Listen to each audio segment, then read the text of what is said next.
Oscar award గ్రహీత ప్రముఖ సంగీత దర్శకుడు ఏఆర్ రెహమాన్ బాలీవుడ్ ఇండస్ట్రీ మతపరమైన అంశాల్లో చేసిన వ్యాఖ్యలు రాజకీయ దుమారాన్ని రేపుతున్నాయి. తనకు బాలీవుడ్లో అవకాశాలు రాకపోవడానికి వెనుక మతపరమైన కోణం కూడా ఉండవచ్చని, అది నేరుగా కాకపోయినా చెప్పుడు మాటల ద్వారా తన వరకు వచ్చిందని రెహమాన్ చేసిన కామెంట్స్ ఇప్పుడు సోషల్ మీడియాలో హాట్ టాపిక్గా మారింది.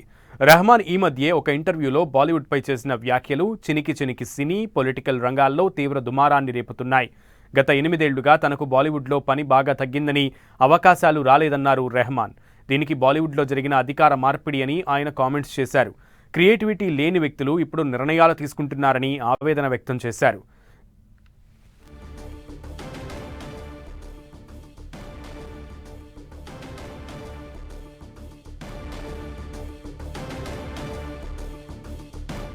రెహమాన్ వ్యాఖ్యలపై పలువురు నేతలు, కళాకారులు, మత సంఘాల నాయకులు స్పందించారు. ఏఆర్ రెహమాన్ వ్యాఖ్యలు దురదృష్టకరమన్న ఆయన, ఇలాంటి ఆలోచనలు దేశ భవిష్యత్తుకు మంచిది కాదన్నారు. వెంటనే ఏఆర్ రెహమాన్ దేశ ప్రజలకు క్షమాపణలు చెప్పాలని డిమాండ్ చేశారు. ఆయనలో ఇన్నాళ్లు ఓ కళాకారుడినే చూశామని, మతపరంగా రెహమాన్ ఇలాంటి వ్యాఖ్యలు చేయడం సరికాదన్నారు.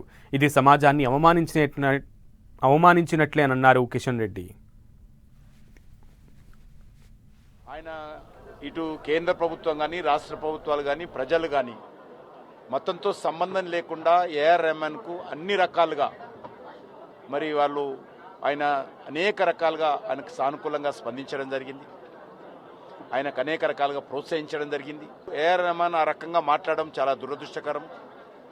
మరి ఇది ఈ రకమైనటువంటి ఆలోచన ఏదైతున్నదో ఇది దేశానికి కానీ, దేశ భవిష్యత్తు కానీ ఏమాత్రం ఉపయోగపడదు. ఈ రకమైనటువంటి ఆలోచన చేసే వాళ్ళు ఎవరైతే ఉన్నారో ఇప్పటికైనా తప్పు తెలుసుకొని మరి దేశ ప్రజలకు క్షమాపణ కోరాల్సిందిగా కోరుతా ఉన్నాను. దేశ ప్రజలు ఆయనలో ఒక కళాకారుని చూశారు తప్ప ఏఆర్ రెహమాన్లో ఉన్నటువంటి మరి మతంలో ఆయన హిందూ నుంచి ముస్లింకి వెళ్ళాడా, ఆయన ఇప్పుడు ముస్లిమా అని ఎప్పుడు కూడా ప్రజలు ఆలోచన చేయలేదు. ఆయన హిందూగా ఉండి ముస్లింగా మారినప్పటికీ కూడా ఆయన ఎప్పుడు కూడా ప్రజలు ఆ రకంగా ఆలోచన చేయలేదు.